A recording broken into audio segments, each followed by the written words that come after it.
Olá, tudo bem? Está no ar o Alesp em Pauta. No programa de hoje vamos falar sobre a saúde mental dos policiais.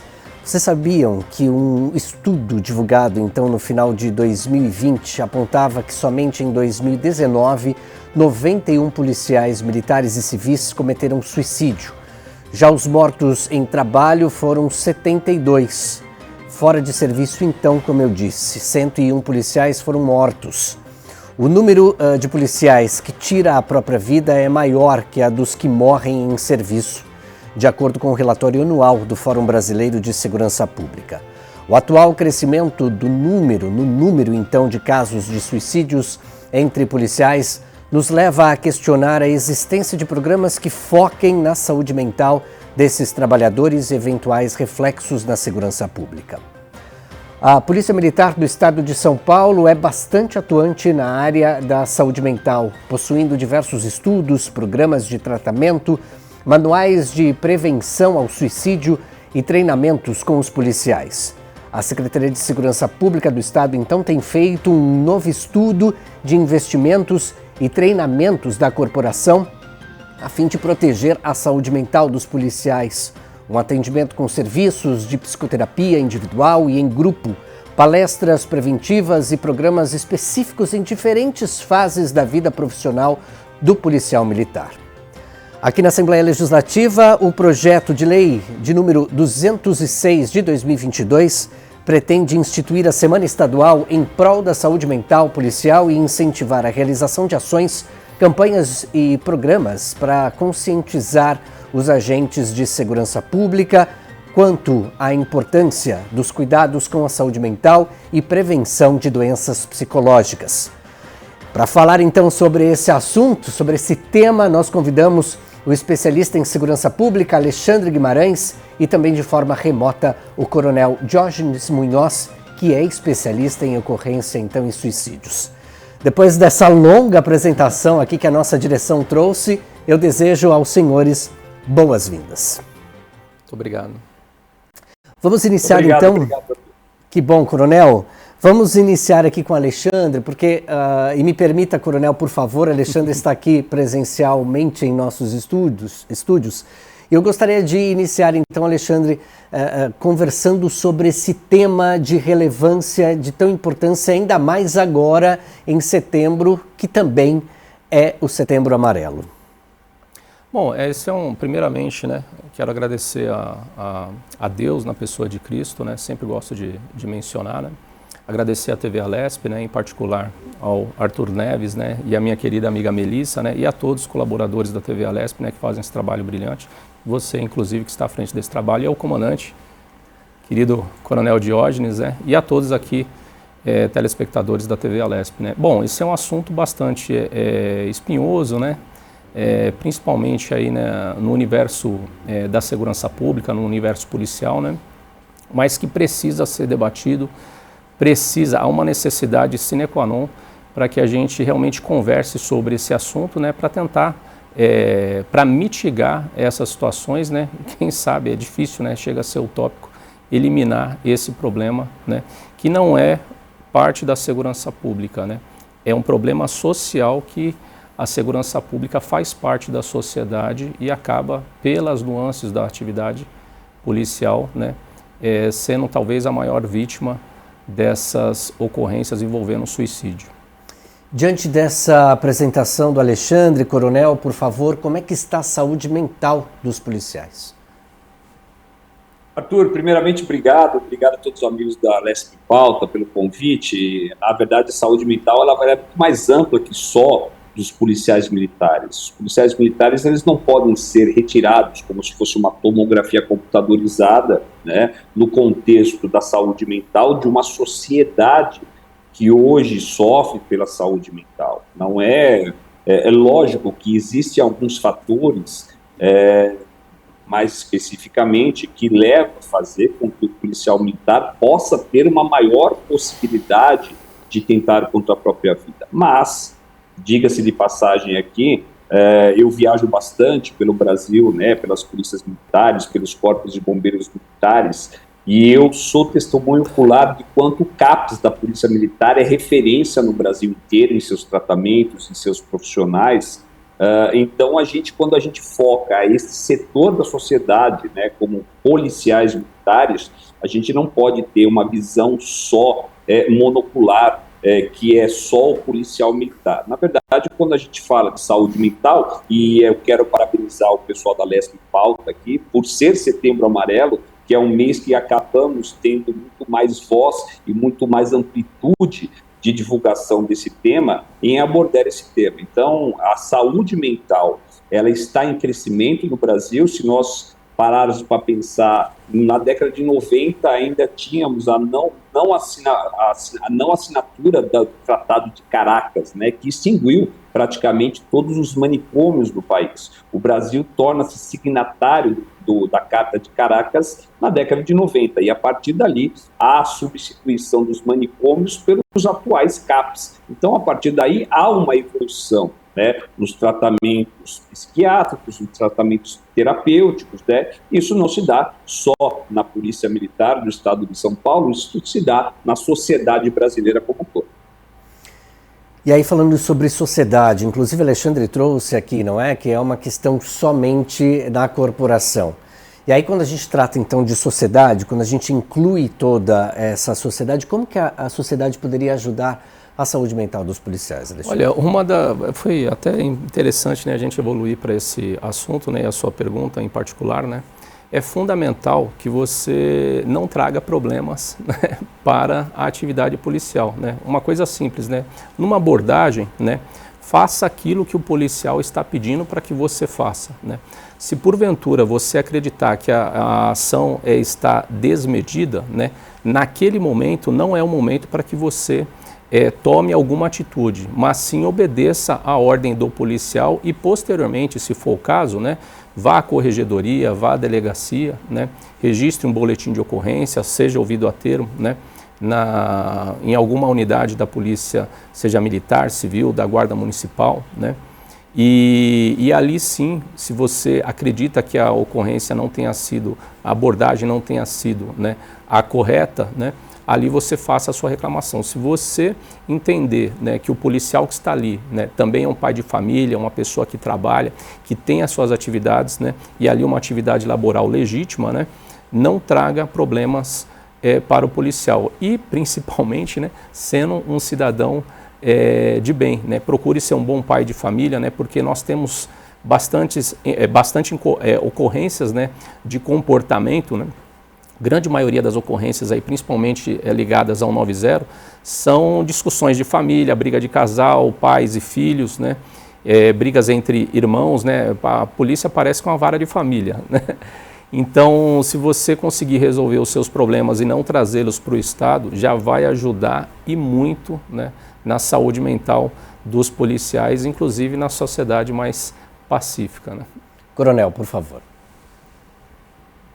Olha, Arthur, eu acho que assim, a sociedade como um todo, ela tem responsabilidade. Tem uma frase de um dos maiores suicidólogos, né, do Brasil, que é o Dr. Neuri José Botega, que ele fala o seguinte: suicídio não é um problema de polícia, suicídio não é um problema de bombeiro, suicídio não é um problema de psiquiatra ou de terapeuta, suicídio é um problema de sociedade, né? O suicídio é a faceta mais dilacerante de dor que um ser humano pode ter.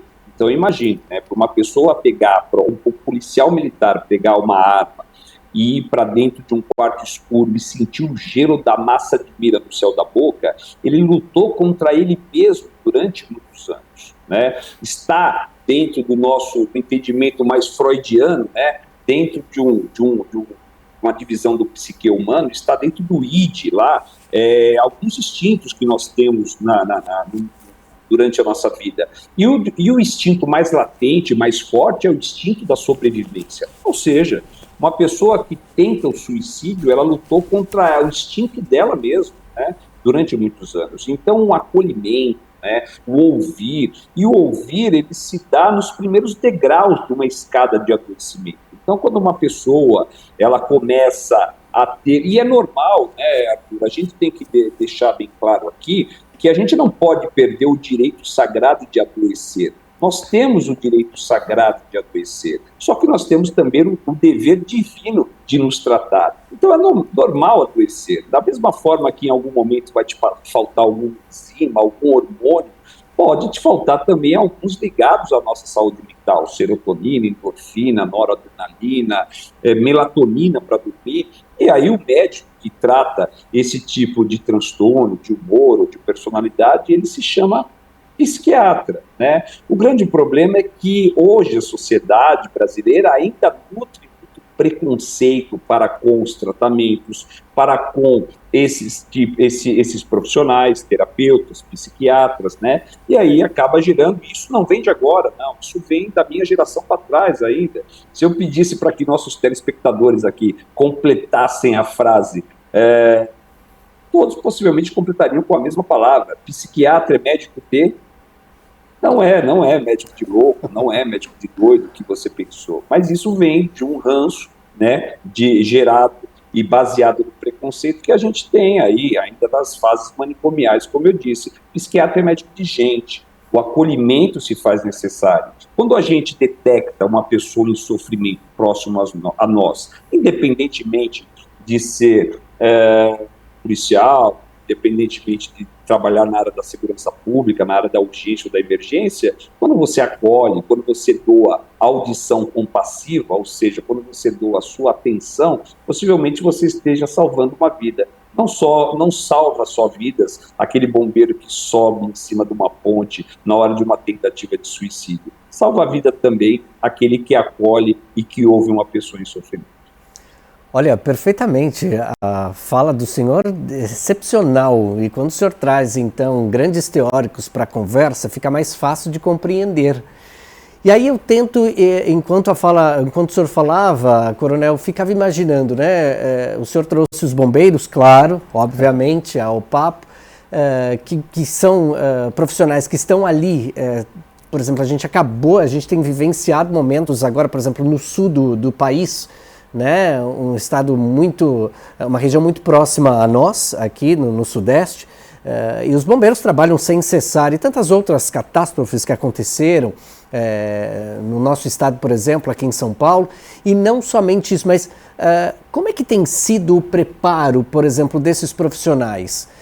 O senhor trouxe teóricos, né, e como é que tem sido o trabalho dentro da corporação, o estudo de teóricos na manipulação, na vida contínua ali, porque a teoria é uma coisa, a prática é completamente diferente. Como é que tem sido isso? Arthur, o CAPES da Polícia Militar agora, por intermédio de um trabalho muito intenso da Secretaria de Segurança Pública, do secretário Guilherme Derrite, juntamente com o comandante-geral, né, e com a equipe do CAPES, acabou de dobrar, né, num lançamento agora de um programa, a capacidade de atendimento a policiais militares que queiram chegar ao tratamento.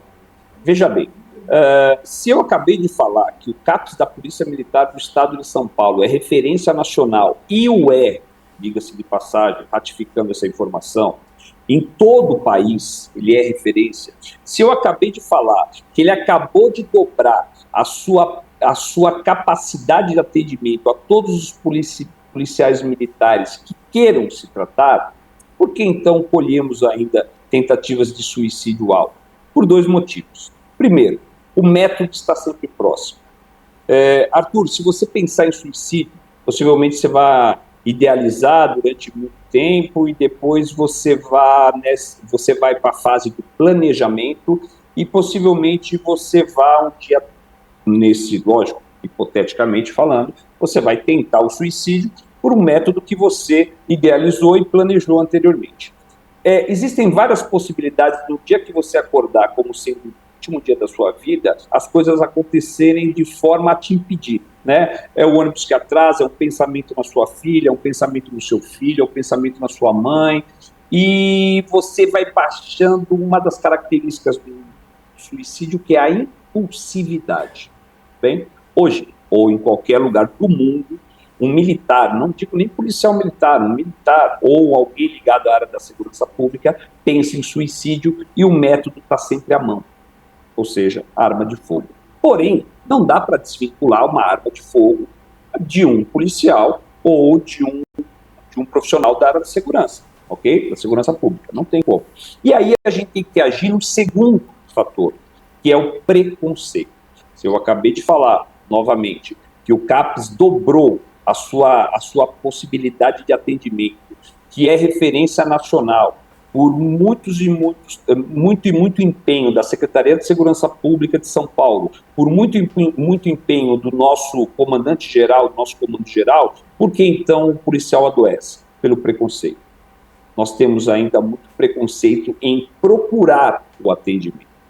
Porque saúde mental, como eu disse no início da minha fala, gera preconceito não só para policiais militares, não só para policiais civis, não só para bombeiros militares, gera preconceito na sociedade brasileira. Baita preconceito, que complicação, difícil demais. E aí, claro, eu gostaria de um complemento sobre esse assunto. Na verdade, né, o Coronel Diógenes é uma pessoa referência, como já havia dito até nos bastidores aqui, né, anteriormente, né, que é uma referência muito grande com relação a esse tema abordado, né. Fico muito lisonjeado de tê-lo aqui ombreado, né, de maiores aqui, a gente, né.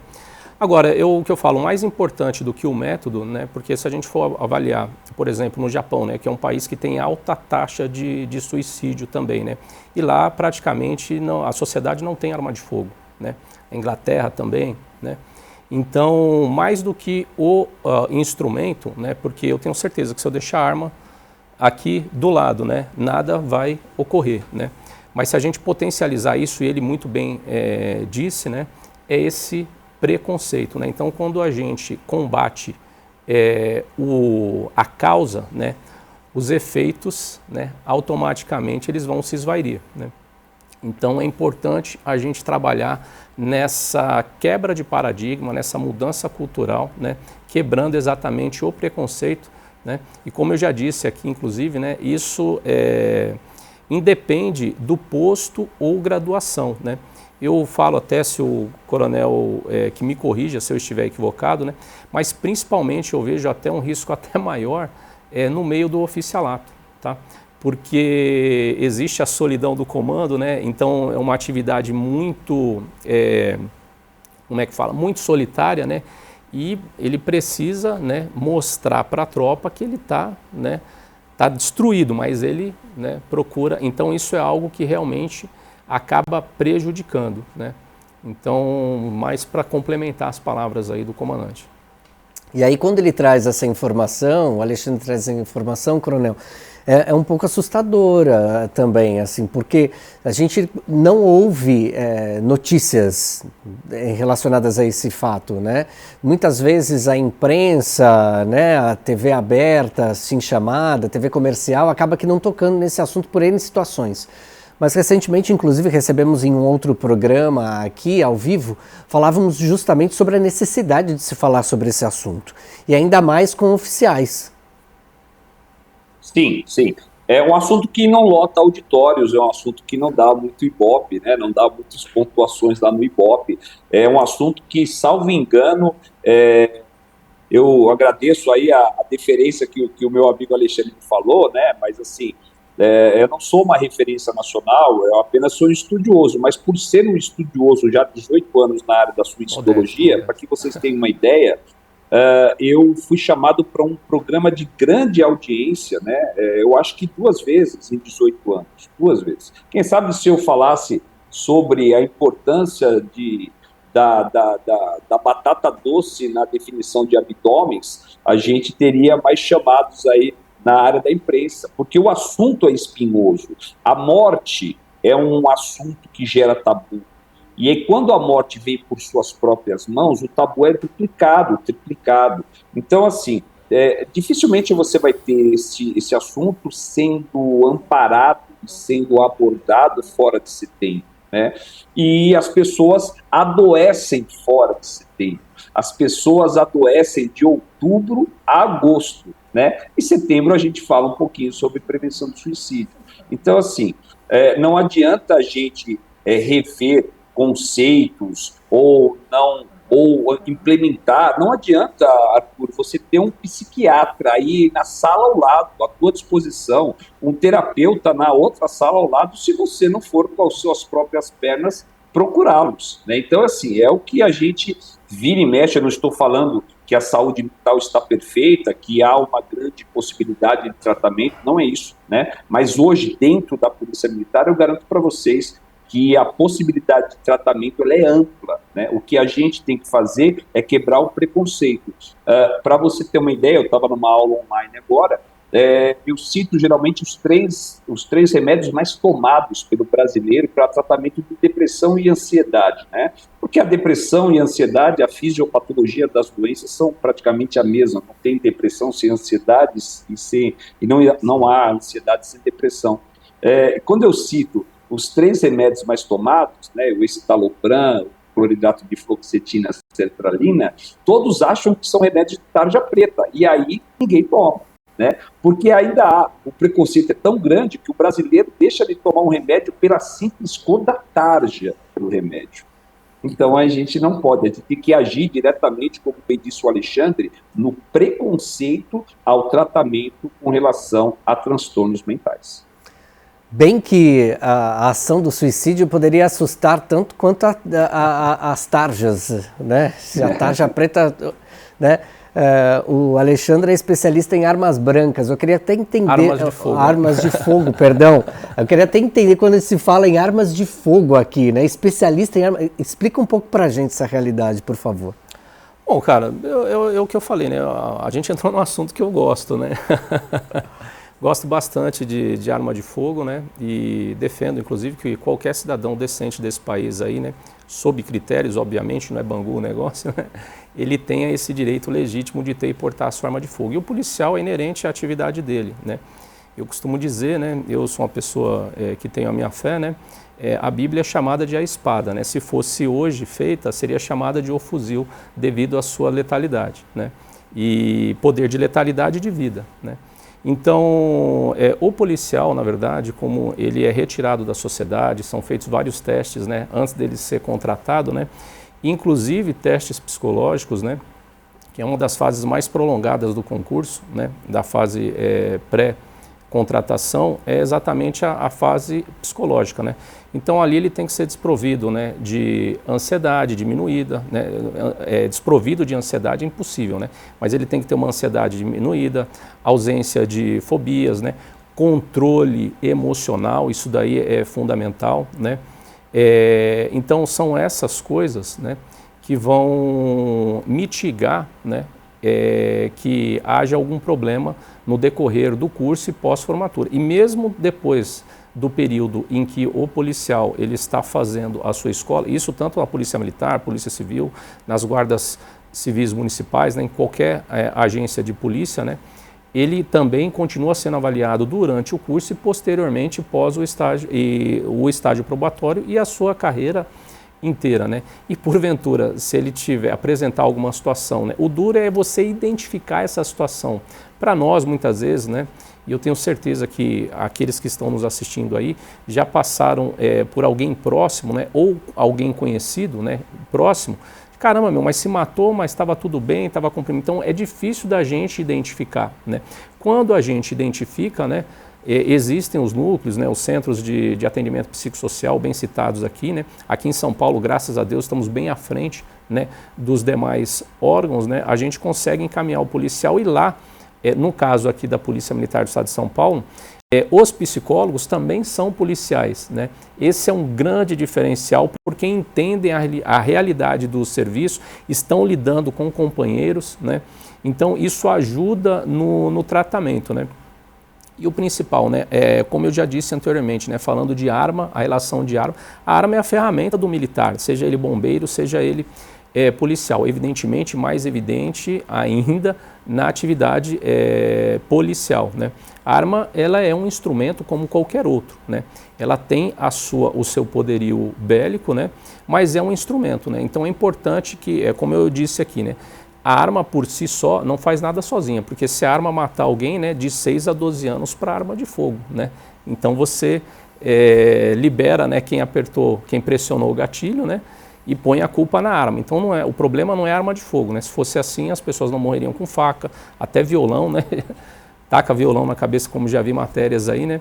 Então é sempre importante que a pessoa ela esteja preparada, né? Não somente para utilizar arma de fogo, mas para a vida, né? Eu tenho certeza que é uma faca na casa de cada um que está aqui nos assistindo, né? E nem por isso você sai aí fazendo mau uso da faca, né? Pois é, boa reflexão essa. E aí o coronel, inclusive, Alexandre, trouxe uma fala dele aqui, que as pessoas acabam que passando, né, policiais, enfim, acabam que passando por cima do próprio, eu não me recordo exatamente, queria ipsis literis da fala dele, mas ele disse assim que acabam passando por cima da própria dor, talvez, enfim, para que possa tirar a vida. Instinto. Exato, muito obrigado. O próprio instinto ali na hora, né? E aí traz essa reflexão, por exemplo, alguém com uma arma branca, né, uma faca, por exemplo, no momento de tentar tirar a vida ali, o instinto é se recuar daquela dor, né? Porque, gente, eu não sei, nem quero viver essa realidade, mas encostar para um corte, por exemplo, é muita dor ali naquele momento. Imagine só, né? Complementando, né? Quando a pessoa ela decide tomar essa atitude que é a mais extrema das extremas, né, ela não consegue enxergar solução para um problema que ela está vivendo. Tem uma frase que eu adoro, né, do Lair Ribeiro, que diz: tudo que é grande hoje, um dia começou pequeno. Isso serve para tudo, é impressionante. Então é sempre importante, como foi mencionado lá atrás, né, no começo da entrevista, do programa, né, a gente, naquela conversa, identificar aquele problema, procurar ter uma pausa, né? Eu conclamo, né, a sociedade, ao policial que está nos assistindo aqui, né? Você precisa parar, porque é impossível, não há na face dessa terra como você aguentar a atividade policial, né, e não se estressar, né? São várias ocorrências aí, né, o bombeiro, né, quantas ocorrências já não pegamos aí com criança, né, com idosos, né, ocorrências que você, querendo ou não, você acaba se envolvendo na ocorrência, né, você está ali falando com a pessoa e de repente ela morre, né. Então o ser humano não tem condição nenhuma, nenhum ser humano do mundo, de absorver esse problema, por isso você precisa pausar, né, e fazer outras atividades, buscar uma religião, fazer uma atividade física, né, ter um descanso mental, cuidar da família, né, fazer amor com a sua esposa, né, com o seu cônjuge, né, ter uma boa noite de sono, buscar uma atividade, né, que venha fazer com que você se desligue dessa realidade para que você esteja preparado e apto para que no dia seguinte, né, você consiga enfrentar o seu turno de serviço, porque recorrentemente, você passando por essas situações adversas no seu ambiente de trabalho, uma hora ou outra isso vai causar problema, seja numa ocorrência, né, onde você acaba extravasando para aquele que você deveria dar guarida, né, ou a si próprio, né, ceifando sua vida, que é o caso mais extremo que tem. Então eu conclamo, né, que o policial ele tenha aproveite o tempo, né, de qualidade, né, com a família, fazendo uma atividade que você gosta, né? Religião é foro íntimo, cada um tem a sua, mas busque algo que realmente venha fazer com que você se alivie de problemas, porque é impossível qualquer ser humano na face dessa terra aguentar essa carga na atividade policial. Ainda mais um policial que acaba ali cuidando da segurança e também acaba sendo um psicólogo muitas vezes. A gente vai falar sobre esse assunto daqui a pouquinho, logo depois do nosso intervalo. Você que está aí do outro lado, é o tempo de você tomar uma água, a gente já volta. Até já.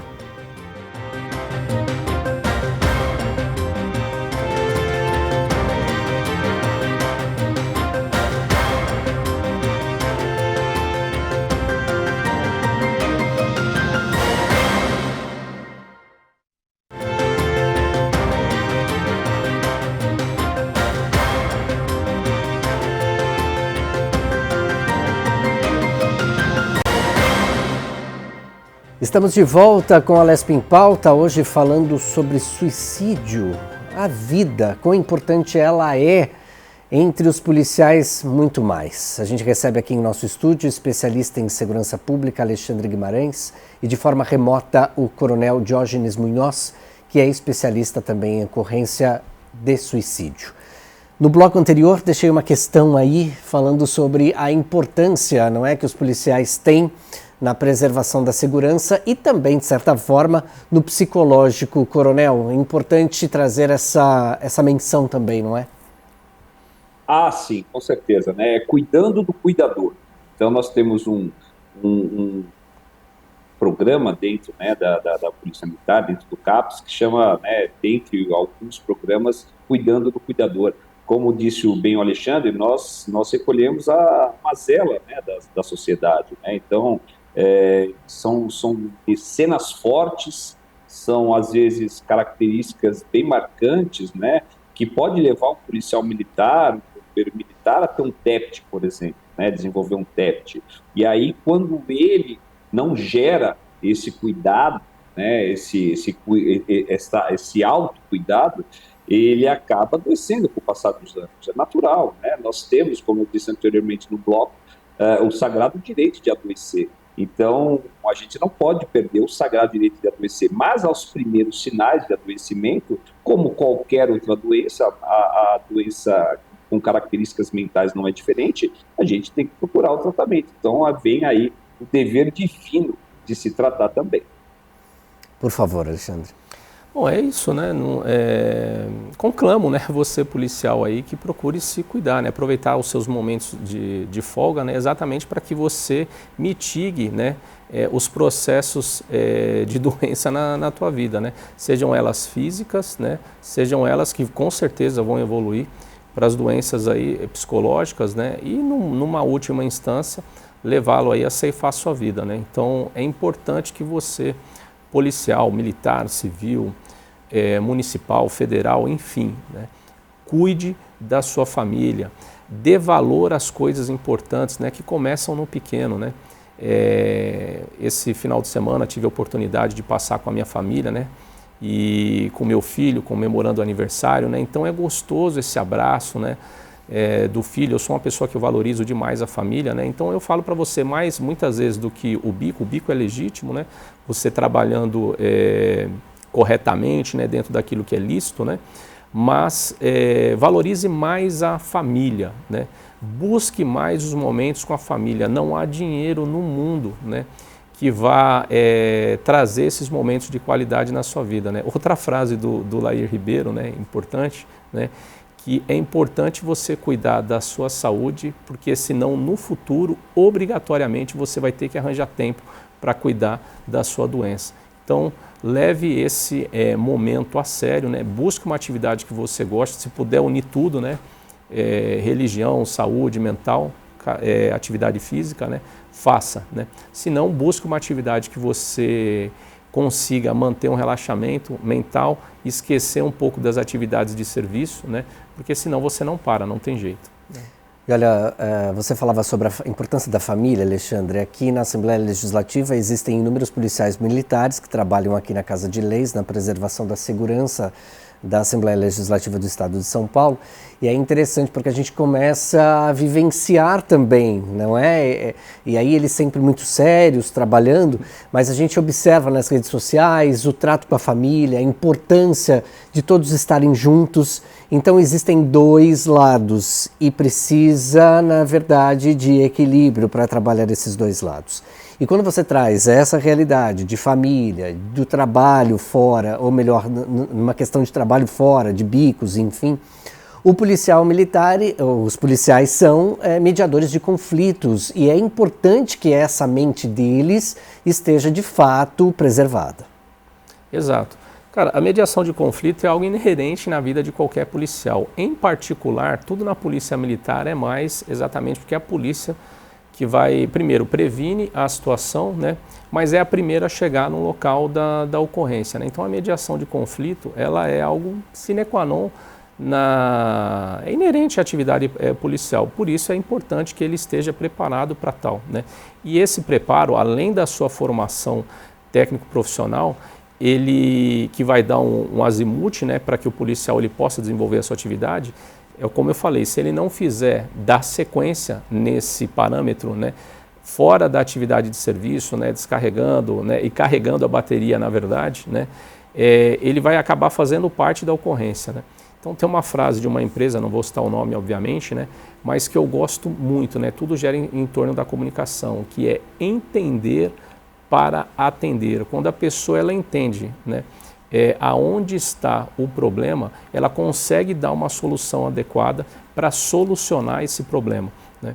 Então o policial, né, com a sua experiência e enfim, né, o policial é professor, é médico, é policial, ele é psicólogo, né? Então ele precisa tá mais do que nunca, né, separar, né, essas duas atividades, né, para que ele, numa ocorrência, ele venha prestar o melhor atendimento e não venha adoecer por causa disso, né, mediando os conflitos da melhor maneira possível.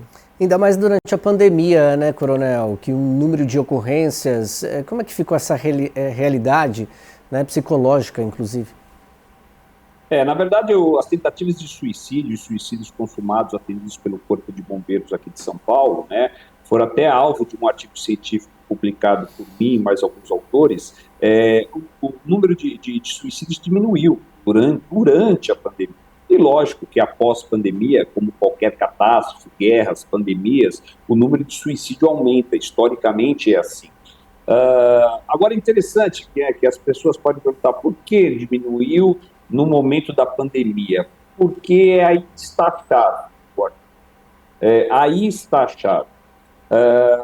Vou exemplificar com os momentos da nossa comunidade, da nossa sociedade, melhor dizendo, né? Houve um momento que os televisores estavam todos na televisão, estavam todos nas salas, lá atrás, né, quando os televisores eram caros ainda, ou nas cozinhas, né, e as pessoas, as famílias se reuniam em volta ali para comentar, para assistir o mesmo programa, comentavam sobre os seus dias, comentavam sobre futilidades sobre o próprio programa. Veio o segundo momento no qual as televisões ficaram baratas, né, eles baratearam os televisores, e aí cada um no seu quarto tinha um televisor. As famílias se separaram, cada um foi para dentro do seu quarto, não mais coexistiam e não mais coabitavam. Houve um terceiro momento que todos nós voltamos para as salas, né? Só que agora todos aprisionados no retângulo, né? Hoje todos nós estamos aprisionados num retângulo. Hoje você está com o teu parceiro, com a tua parceira no mesmo sofá, um está numa rede social, o outro está num aplicativo de conversa, e assim as pessoas estão coexistindo, não mais coabitando, ou melhor, coabitando, não mais coexistindo. E aí vem um quarto momento no qual o micro-organismo patogênico mostra que a melhor forma de a gente diminuir tentativas de suicídio e suicídios consumados e falar realmente sobre saúde mental é que a gente possa coexistir, ouvir pessoas. Se você quiser se tornar um líder entre os teus, você tem que doar duas coisas. Inevitavelmente você vai se tornar um líder. Primeiro é tempo. Segundo é atenção, audição, né? Tempo é diferente de atenção.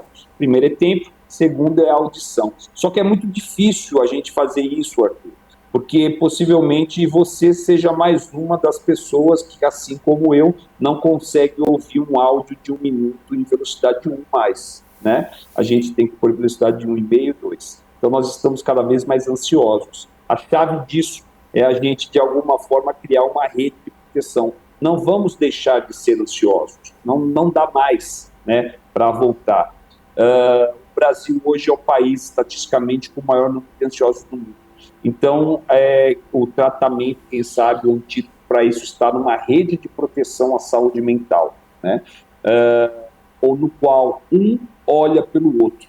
Porque o primeiro tratamento, Alexandre, Arthur, ele não se dá em consultórios psiquiátricos. O primeiro tratamento, quem sabe, o primeiro passo para a cura, não se dá em consultórios terapêuticos. Geralmente ele se dá em murmurinhos de alojamentos, em murmurinhos na sala de aula, em murmurinhos no dia a dia, de pessoas que ajudam a outras pessoas a quebrar esse preconceito e serem encaminhadas a um tratamento, aí sim, de um profissional especializado na área da saúde mental.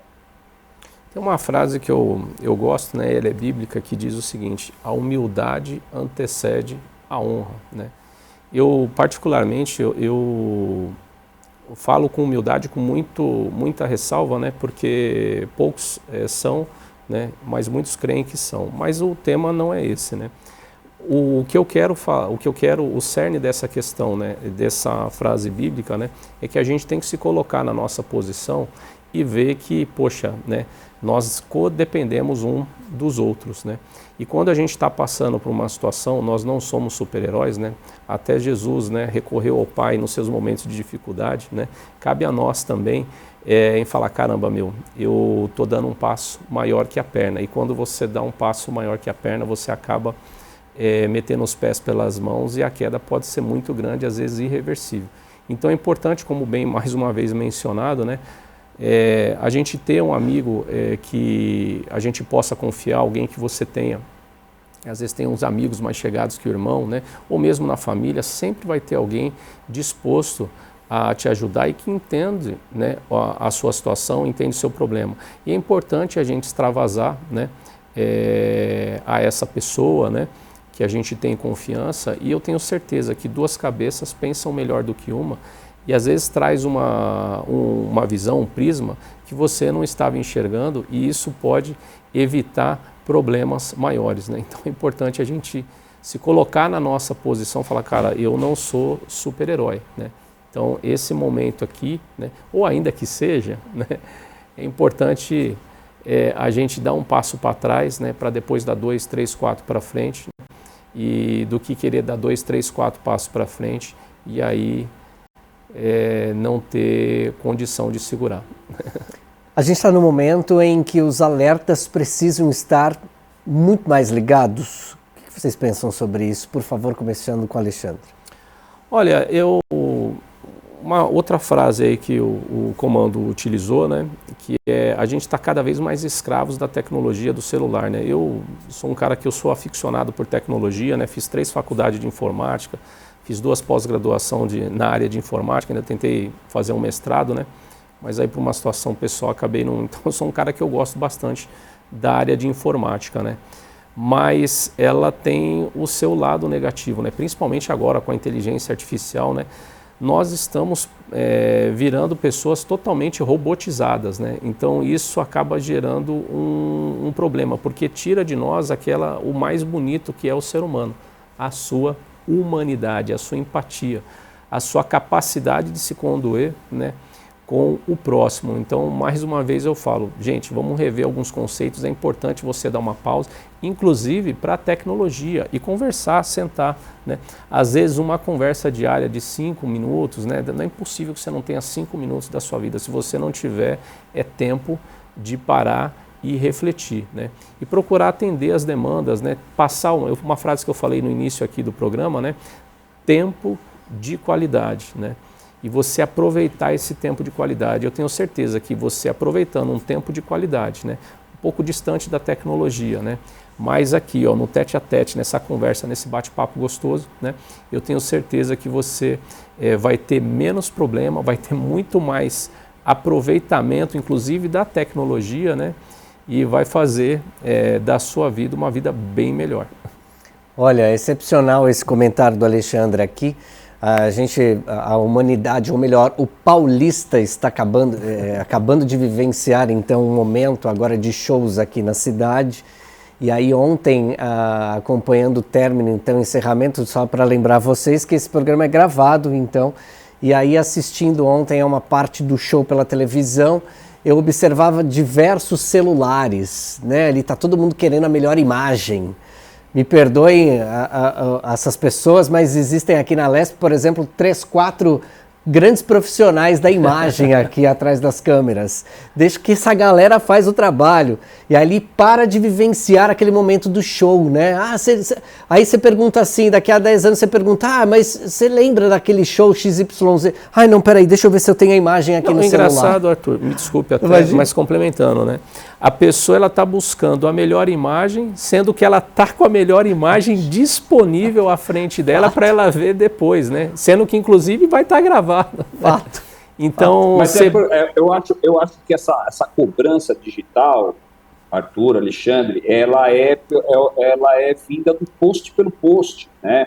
Então, assim, eu não quero julgar a geração mais nova, não existe geração forte, não existe geração fraca, existem gerações diferentes, né? Então, a cobrança do fazer e postar, ela é muito, né? Ela nasceu agora, né? Quem sabe, como tudo que nasce recentemente, existe um pico e depois vai ter um equilíbrio, né? Quem sabe, em algum momento, a gente possa se equilibrar, né? Possa equalizar essa coisa do postar. Se não postou, é porque não fez. Hoje, o pensamento é esse, dentre as pessoas mais digitalizadas. Eu sou um migrante digital, né? Mas quem nasceu aí na geração Y, geração milênio, já é um digital nato. Então, essa coisa de se não postou é porque não fez, é uma dependência. Inclusive, existem estudos, né, acadêmicos mostrando que a dependência digital é uma droga que gera, ativa alguns locais, né, algumas sinapses mais aceleradas dentro do nosso cérebro, como uma droga outra qualquer. Então, assim, inclusive existem hoje apoios, né, grupos de apoio a pessoas digitalmente dependentes. Existem tratamentos para isso, porque tem pessoas que realmente, né, hoje, dificilmente você sai da tua casa e você esquece o celular e fala assim, esqueci o celular, à noite eu pego. Dificilmente, porque a tua vida está no celular hoje em dia. Né? Então nós estamos, como disse o Alexandre, nós estamos substituindo ao vivo, né, pelo gravado. Isso é ruim, né, porque a imagem em melhor definição está na tua frente ali.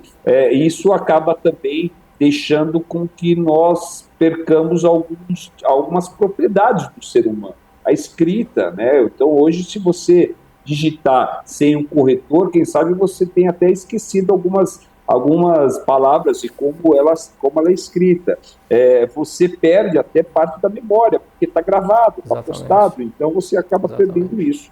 Então essa dependência digital, ela pode criar também um problema de forma psiquiátrica. Engraçado, né? O coronel falando sobre isso daí, né?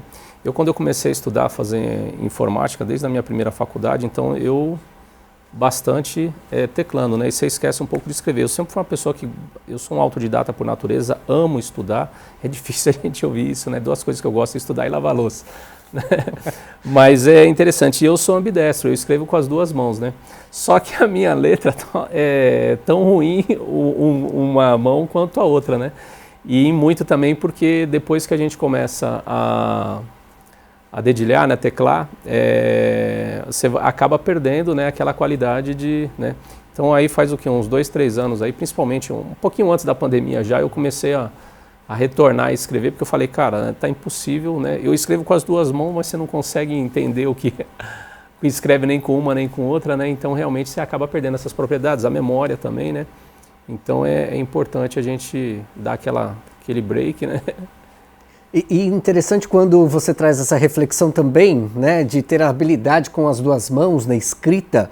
Aí me lembrei agora de uma cena que vivemos recentemente, em 7 de setembro, eu estava lá no Sambódromo na Anhembi, aqui na capital paulista, e acompanhei assisti ao desfile e trouxe então em reportagem aqui para a Assembleia Legislativa. É interessante porque tem tudo a ver com o que é o papo aqui, né, gente? Essa unidade, essa integração entre as pessoas. É importante trazer esse psicológico em grupo, estar ali todo mundo junto.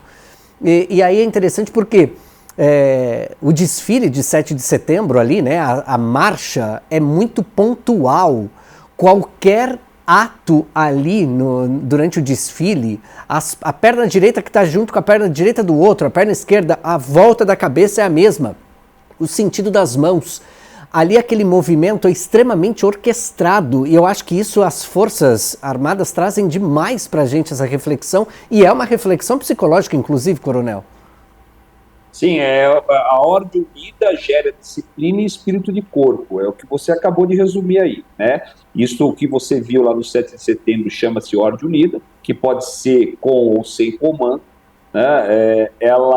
Ela gera 2 coisas, né, que antigamente essa palavra caiu em desuso, até porque parecia, né, era o adestramento das tropas, né, acabou caindo em desuso. Hoje a gente usa aí que a ordem unida ela gera disciplina, porque você tem que ativar os teus sentidos, você, como você disse, o burro está sempre no pé direito, e o pé direito está sempre do amigo, que está, né, que tá em suspensão o esquerdo, e todo mundo tem que estar alinhadinho, tem que estar coberto, e além de gerar a disciplina, gera o espírito de corpo, né, porque você percebe que ninguém marcha ali sozinho, nós marchamos, né, quando marchamos, nós marchamos num pelotão, uma companhia, ou, se for o caso, né, em grupamentos, batalhões maiores até. Então, esta coisa de estar dividindo, ombreado, né, com o seu amigo, com o seu colega, é um vírus inoculado lá nos bancos escolares. O espírito de corpo é uma das características mais marcantes, quiçá a mais marcante do meio militar, né? Quando a gente tem frases, né, muito celebradas e muito conhecidas, quando um cai, todos caem, um por todos, né, vida por vidas. Então, assim, isso faz com que nós, quando acontece, voltando à pauta, né, principal, quando acontece algo, né, quando um policial tira a própria vida, quando, de alguma forma, um policial é morto, parte de nós também morre, né, porque é um espírito de um corpo, é uma célula que está deixando de existir. Nenhuma célula, né, no corpo humano tem mais de 10 trilhões de células. Nenhuma célula está pronta para morrer, né? Então, esse espírito de corpo, ele nos baliza e nos mantém galgados aí no ethos do guerreiro, mas esse ethos guerreiro não pode gerar adoecimento, né? A gente tem que ter, como disse o Alexandre aí, a gente tem que ter a consciência de poder adoecer e de procurar tratamento se isso for necessário. Diante dessa realidade, então, quase encerrando a gravação do nosso programa aqui, é importante trazer a reflexão. Nós estamos numa Casa de Leis, Assembleia Legislativa do Estado de São Paulo, que, preocupada então com a saúde mental dos policiais em nosso estado, traz esse reflexo. É importante estarmos com a mão direita, com a mão esquerda, com o corpo todo alinhado e, claro, aqui o nosso cérebro em ordem. Bom, é fundamental. Uma coisa que eu costumo falar bastante, né? E eu conclamo, né, a todos os legisladores, né? A gente tem, graças a Deus, aí bastante amigos, né? Aqui em São Paulo, lá no Congresso, né? E eu sempre procuro propor ideias, né? Trazer ideias aí, né? Que com um bojo central. O que é? Nós temos visto, muitas vezes, isso é prejudicial, né, o policial tendo que se adaptar às leis, né? Quando que, na verdade, o ideal é que as leis se adaptem à atividade policial, né? Dessa forma, a gente vai ter uma facilidade, né, para a atividade policial, né? E isso vai ser muito benéfico, trazer resultados profícuos para a sociedade, né? Todos ganham.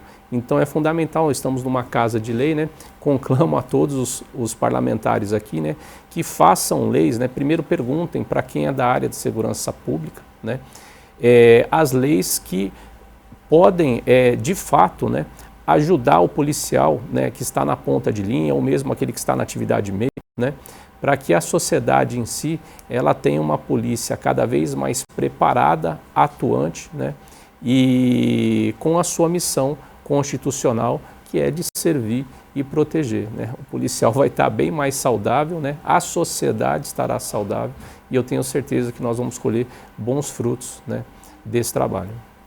Coronel. Quero agradecer você, Arthur, o Alexandre, que ficaram aí nos estúdios, né? A todos os amigos que nos assistem aí na LESP em Pauta, a você, policial militar, a você, policial civil, a profissional da área de segurança pública, da área da audiência, da emergência, cuide-se, você é uma peça fundamental na tua biosfera, no mundo onde você vive, é insubstituível. Se a gente parar para pensar, é até meio que loucura, né? Em bilhões de anos da Terra, não vai existir, não existiu, não existe, não vai existir ninguém com a tua marca, né, DNA, com a tua íris, com a tua digital. Então você é insubstituível.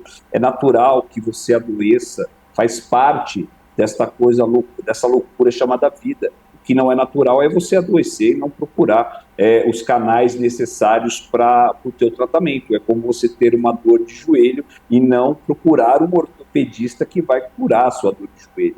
E são dores, né, não por serem invisíveis, que elas são menos ou mais dilacerantes do que qualquer outra dor. Enaltecer aqui, né, o papel fundamental que o secretário de Segurança Pública, que a Secretaria de Segurança Pública aqui de São Paulo tem feito junto à saúde mental dos policiais militares, enaltecer o papel do Comando Geral, o comandante Cássio, que tem dobrado, como eu disse anteriormente, dobrou a capacidade de atendimento a policiais militares. Então é isso, a você, policial militar, falo pela minha corporação, né, a você, policial militar, o tratamento está lá, se preciso, procure, porque você vai ser muito bem acolhido por uma equipe muito bem competente do CAPS da Polícia Militar. Muito obrigado pela oportunidade, viu?